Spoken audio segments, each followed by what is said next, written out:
Hey everyone, it's Bible Thumper again. If you've been witnessing for any amount of time, or if you've even been watching somebody witness for any amount of time, you've probably heard this before. If God is really all-powerful and all-knowing and completely good, how could there be so much suffering in the world? Well, I wanted to explain to you that there's actually two lies hidden in that question. The one lie is that people I care about are good, therefore God is not good for letting them suffer. Okay, now the other lie is actually that suffering, a good person suffering, is bad.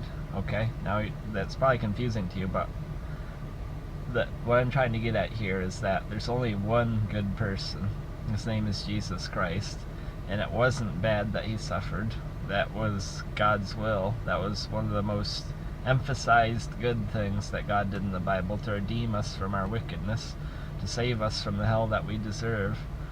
Psalm 51 says that, it actually says that I was in sin at the time my mother conceived me.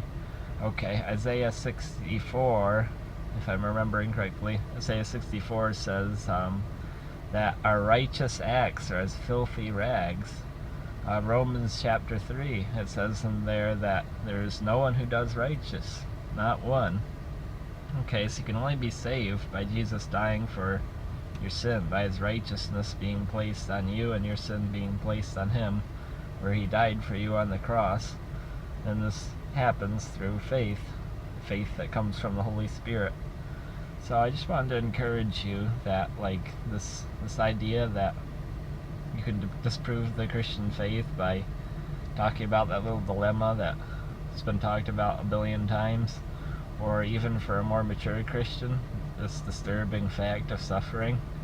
It's actually not a question of why we are suffering. It's why are we not suffering more? Why did we not go to hell? We should be groveling in gratitude. And one more thing, by the way.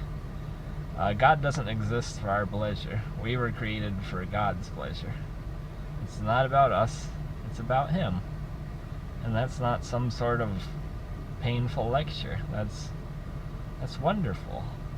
Everything being about God is the most wonderful thing. If you have any experience being selfish, like I do, unfortunately, you probably realize that it's actually not such a great way to be.